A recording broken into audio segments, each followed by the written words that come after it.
안녕하십니까. 2022년 1월 12일 최병무 팩트 시작하겠습니다. 요새 여성가족부 폐지 문제에 관해서 논란이 아주 뜨겁죠. 그래서 오늘은 이 문제를 한번 왜 이게 대선 이슈로 불려 나왔는가, 이거를 말씀을 드리려고 합니다. 우선 여성가족부는요, 정말 초미니 부서입니다. 국가 전체 예산으로 따지면요, 오늘 어디 통계를 봤더니 전체 예산의 0.2%를 씁니다. 그러면 뭐 1조 2,300억 원 정도를 연간 쓰는 모양인데 0.2%면요. 이거 뭐 전체 예산의 몇 분의 1이라고 해야 됩니까? 뭐 500분의 1인가요? 뭐 어떻게 되나요? 뭐 하여튼 뭐 그 정도로 정말 미미한 예산이다. 이렇게 얘기를 할 수가 있는데 이런 부서를 가지고 왜 이렇게 난리냐? 아마 그런 거 궁금증이 있을 것이고요. 또 이 문제와 관련해서 여당에서는 여성가족부 폐지를 공약한 윤석열 후보를 맹공하고 있습니다. 그러면 이거에 대한 국민 여론은 어떨 것인가? 정말 여성가족부 폐지라는 것이 이대남, 20대 남자를 겨냥한 공약이냐? 그런 것들을 말씀을 드리겠습니다.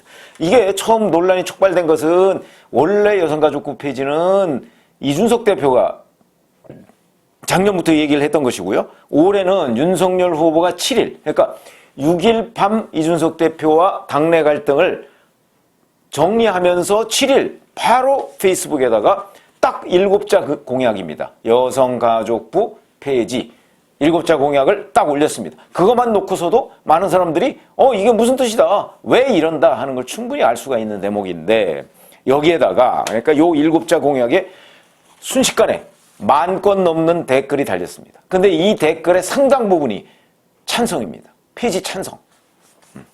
그랬더니 심상정 정의당 후보는 여성가족부 강화 이렇게 맞불을 놨습니다. 본인은 강화로 대선 이슈를 끌고 가고 윤석열 후보는 폐지로 이슈를 몰고 가겠다. 이런 이제 완전히 반대되는 입장이었는데, 자, 원래 이게 김대중 정부 때 여성부라는 것이 있었죠. 여성부. 근데 뭘 했는지 잘 기억에 남지 않습니다. 저 그때 여당 당시에 새천년민주당을 제가 새정치국민회의에 이어서 새천년민주당을 취재했었는데, 여성부가 그냥 누가 여성부 장관이더라 하는 거 외에는 기억 남는 장면이 단 한 개도 없습니다. 근데 노무현 정부 때 이게 원래 보건복지부 소관에 보육, 가족 이런 것까지 다 이쪽으로 끌고 와서, 그래서 여성가족부라는 걸 이제 여가부라는 걸 그때 만든 거죠. 이때 보면은 자, 저출산 문제, 그다음에 보육 업무 이런 것들, 그다음에 성매매 퇴치, 한때 성매매 특별법 이런 거 만들고 그랬었죠. 호주제 폐지 이런 것도 사실은 호주제 폐지 같은 건 법원에서 판결로서 결정할 문제인데, 이런 것들에 대한 후속 조치들 이런 것 때문에 좀 바쁜 적이 있었다고 합니다. 자, 그때까지만 해도, 그러니까 노무현 정부의 여가부 때까지만 해도 그럭저럭 이런저런 사회적 이슈가 있었으니까 그것도 꼭 그걸 여가부에서 해야 되느냐. 그러니까 보육, 가정, 여성 문제, 이거 사실 보건복지부, 우리가 흔히 알지만 보건복지부는요, 요람에서 무덤까지를 설계하는 부서입니다. 그리고 복지에 관한 모든 결정을 사실상 보건복지부에서 하고요. 그 다음에 의료, 약품 문제, 이런 보건복지부의 영역이 현대사회로 들어올수록 굉장히 확대되고요. 더군다나 복지에 대한 수요가 엄청나게 늘어나지 않습니까? 그러다 보니까 사실 보건복지부를 좀 쪼갤 필요는 있겠죠. 그래서 이제 질병관리본부도 질병관리청이 되고, 코로나19 사태 이후에 이런저런 이 보건복지 업무가, 그러니까 우리 사회가 현대화, 선진화될수록 훨씬 더 늘어난다. 그렇기 때문에 뭔가 보육이나 가족 이런 업무를 별도로 쪼개서 부서를 하나 만들 수 있다. 저는 있을 수 있다고 생각합니다. 근데 그게 왜 여성가족부여야 되느냐? 그럼 나머지는 다 남성가족부냐?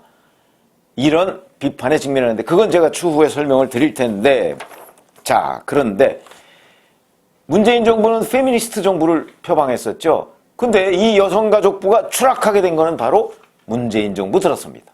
왜? 미투. 문재인 정부 들어서 안희정 전 충남지사 미투 사건으로 지금 구속돼 있죠. 그 다음에 더 결정적인 것은 박원순 전 서울시장, 오거돈 전 부산시장, 이 두 사람 다 민주당 소속입니다. 이 두 사람이 성폭력 사건에 연루돼서 시장직을 던지고 박원순 전 시장의 경우에는 극단적 선택을 하고 그랬을 때 여성가족부의 역할이 무엇이었느냐. 여성가족부 잘 알죠? 어쩌다가 민주당에서 그 피해를 당했다고 주장하는 사람에 대해서 피해자라고 얘기를 안 하고 지금까지 다른 사건에서는 다 피해자라고 얘기하더니 이 사건은 피해 호소인이라는 말을 만들어냈습니다. 그러니까 피해자가 아닐 수 있다는 거죠. 저는 어떻게 생각하냐면 피해 호소인 좋습니다. 그런 용어가 만약에 정착되어 있다면 이 사건, 박원순 사건, 오거돈 사건에서도 피해 호소인이라는 말을 써도 된다. 문제는 다른 성폭력 사건과 관련해서 뭐 미투나 폭로한 사람들, 그 사람들에 대해서도 피해 호소인이라는 똑같은 용어를 쓰고 피해가 확인되면 피해자. 논리적으로 따지면 그게 맞죠. 그런데 민주당은 일관성이 없었습니다. 다른 사건과 관련해서는 다 피해자라고 하고 뭐 이거는 문재인 대통령의 피해자 중심주의라는 거 있지 않습니까? 아니 위안부 문제 이것도 피해자 중심주의 때문에 지금 한일 관계가 이렇게 된 거 아니겠습니까? 피해자의 말을 일단 믿자 이런 얘기 아니겠어요? 문재인 대통령이. 근데 왜 자기 편이 성폭력을 일으켰을 때는 피해 호소로 둔갑하느냐. 이런 내로남불이 어디 있느냐. 여기에서부터. 그런데 피해 호소인이라는 걸 뭐 정당에서는 그렇다 쳐도 여성가족부에서도 그 말을 차용해서 썼습니다. 이러다 보니까 다른 부서도 아니고 여성의 권익을 신장한다고 하면서 만든 여성가족부가 오히려 자기들 진영의 문제가 되니까 오히려 여성의 권익을 해치는 데 앞장서고 있다. 이런 게 왜 필요하냐. 이런 부서가 왜 필요하냐. 여기에서부터 1차적으로 여성가족부의 앞날에 먹구름이 끼기 시작했다. 문재인 정부 들어서. 거기에다가 또 윤미향 사건, 그 다음에 정의기억연대 이 비리도 여성가족부가 감싸기 시작했습니다. 왜?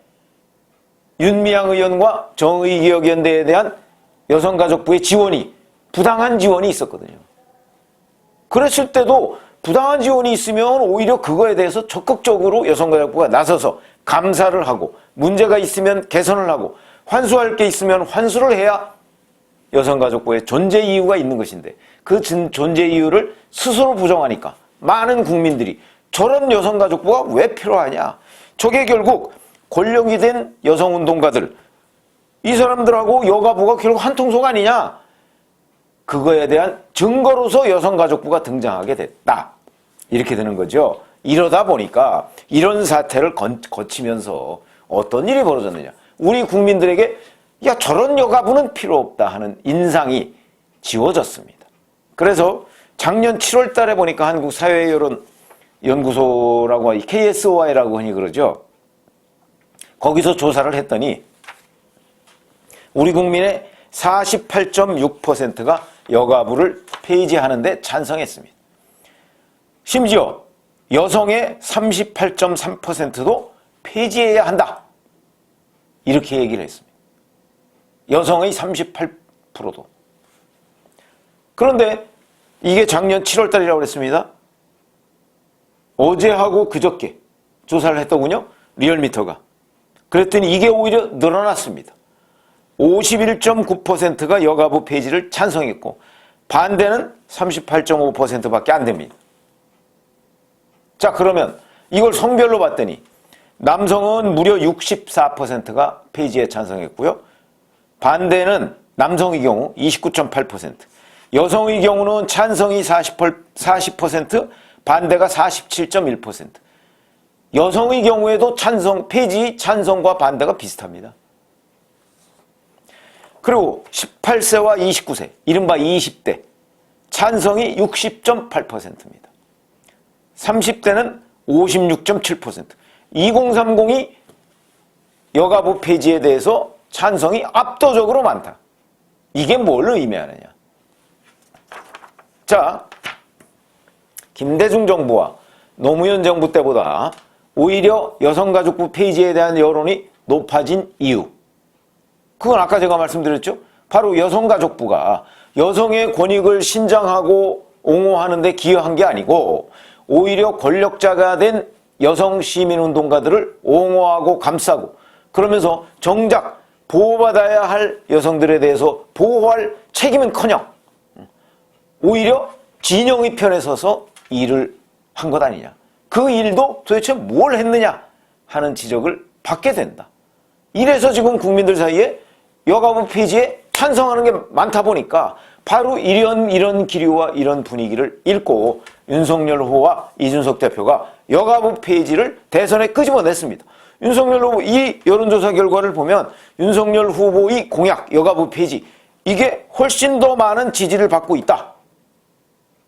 이런 걸 알 수가 있는 대목이죠. 그러면 윤석열 후보의 공약은 잘한 것이다. 심상정 후보가 여가부 강화로 맞섰는데 그거는 여가부 폐지 찬성에 비하면 훨씬 못 미친다. 이런 얘기가 되는 것이죠. 그러니까 이게 마치 지금은 여가부 폐지가 이대남들을 향한 무슨 구애인 것처럼 이렇게 언론에서 보도를 하고 있는데 자, 이 내용을 보면 그런 게 아니다. 근데 이렇게 여가부 폐지 여론이 많이 국민들 사이에 나타나게 된 것은 여가부가 자업자득이다. 자기네들이 지금까지 해온 측면 이런 부분에 대해서 되돌아본다면 여가부가 여기에 대해서 말을 할 수가 없는 상황이 돼버렸다. 이렇게 평가를 할 수가 있겠고요. 저는 사실은 여가부는 태어나지 말았어야 하는 부서다 이렇게 얘기를 합니다. 왜 그러냐? 이유가 있죠. 왜 그러냐? 우리 헌법에 보면 헌법 제11조에 모든 국민은 법 앞에 평등하다. 그리고 성별, 종교별, 어떤 사회적 신분에 따라서 차별받지 않는다. 이런 조항이 있습니다. 그러니까 무슨 얘기냐면 여성부 또는 여성가족부라는 걸 별도로 만들 이유가 없고 대통령이 성별, 헌법의 정신에 따라서 또는 종교별 사회적 신분에 따라서 누구도 차별해서는 안 되는 것은 전 부처 공통입니다. 전 부처 공통의 원리죠. 그러니까 성별에 의해서 어느 부서든 행정안전부든 보건복지부든 어디든 성별에 의해서 무언가 혜택을 달리한다든가 기준을 이중잣대를 만든다든가 이런 거는 다 헌법 위반이다. 그러니까 헌법 정신에 따라서 모든 부서가 다 성평등이어야 한다. 그게 제 생각입니다. 여성부 하나만 만들면요. 그런 이슈가 나오면 다 여성부에다 떠넘깁니다. 그건 여성부 일이야. 여성부가 알아서 하겠지. 아닙니다. 우리나라의 헌법을 보면 성별에 따라서 차별을 하지 말아야 될 것. 이거는 여성부가 아니라 모든 부서가 해야 된다. 근데 그게 잘 안 이루어집니다. 왜? 이게 하루아침에 이루어지지 않거든요. 그러니까 적어도 김대중 정부 때 여성부를 만들었다고 한다면 성평등 이런 걸 정착시키려면 그때부터 김대중 대통령도 뭔가 여성부 장관을 여자로 한다 이래서 되는 일이 아닙니다. 행정안전부 장관 아니면 무슨 행정고시, 사법고시 이런 데나 어느 곳에든지 심지어는 당분간은 여성할당제를 하고 그리고 나서 나중에 뭘 어떻게 하든가 아니면 그게 없다면 적어도 승진이나 고용이나 이런 데 있어서 차별을 하는 여러 가지 제도들 아직도 많습니다. 그렇죠? 그런 부분을 개선하려는 노력을 적어도 한 10개년 계획 이렇게 세워서 했다면 지금쯤 여성가족부 이런 비판 받지 않습니다. 김대중 정부 때부터 거의 지금 20년이 지났는데 자 20년 동안 여성부 두어서 성평등 문제가 얼마나 개선이 됐나요? 그렇기 때문에 저는 여성부 하나를 두어서 누구나 다 성평등 문제가 나오면 여성부에다 떠미는 이런 일 생기면 오히려 곤란하다. 그런 관점에서 여성가족부 같은 별도의 부서가 필요가 없고 오히려 남녀 성평등 문제 같은 건 국민권익위원회 같은 데 있지 않습니까? 아니 국민권익위원회의 국민은 남성인가요? 남성도 있고 여성도 있습니다. 그런 데에서 성평등에 저해되는 여러 가지 제도적 장치나 정책 이런 것들에 대해서 가차없이 메스를 들이대면 됩니다. 그러면 개선이 되겠죠. 근데 하루아침에 되지 않는다. 그러니까 그걸 개선하기 위해서는 장기 계획을 세워서 예를 들어서 자 여성 장차관 같은 경우는 뭐 대통령이 바로 임명하면 되지만 여성 1급 공무원, 여성 2급 공무원 왜 안 나옵니까? 저 밑에 뭐 5급 공무원 고시에 지금 여성 공무원들 많습니다. 저 행정고시. 그런데 이 사람들이 4급으로 올라갈 때 3급으로 올라갈 때 여성들이 암암리에 유리천장 속에 갇히는 거 아닌가요? 그런 부분을 개선하려는 노력 누가 해야 되겠습니까? 대통령이 해야 되고 그 다음에 총리가 해야 되고 각 부처 장관이 해야 되는 겁니다. 이거 여성가족부 장관만 해서는 안 된다. 될 일도 안 된다. 그런 의미에서 저는 여성가족부 같은 거는 별도의 여성가족부가 있으면 오히려 핑계거리만 된다. 그런 차원에서 지금 여성가족부 같은 걸 없애고 전 부서가 성평등부가 돼야 한다. 그거는 국토교통부든 행정안전부든 기획재정부든 어디든 다 마찬가지다. 그런 생각에서 여성가족부가 태어나지 말았어야 한다. 대신 성평등 의식에 대해서 대통령부터 장차관 일반 공무원까지 완벽하게 그런 의식을 갖고 있는 것이 중요하다. 의식 개조가 중요하다. 그 대통령이 끊임없이 관심을 가지고 이 문제를 챙기기 시작하면 적어도 한 10년쯤 뒤에는 엄청나게 많은 개선이 될 거다. 여성가족부 10개 만들면 뭐 하나? 이런 의미에서 제가 여성가족부 폐지를 태어나지 말았어야 할 부서다라고 주장을 했었는데 어찌됐든 간에 이거는요 단기간에 되는 건 아닙니다. 그렇기 때문에 자 여성가족부 폐지에 대한 국민 여론 이렇게 많은 거 이거를 제가 말씀드리다 보니까 이제 여성가족부의 존폐 문제까지 제가 말씀을 드렸는데 어찌됐든 간에 현재의 여론조사로 보면 이 문제는 선거 캠페인으로서 괜찮은 이슈인 것으로 보이고 이런 원인 제공은 결국은 여성가족부가 했다. 이런 말씀을 드립니다. 고맙습니다.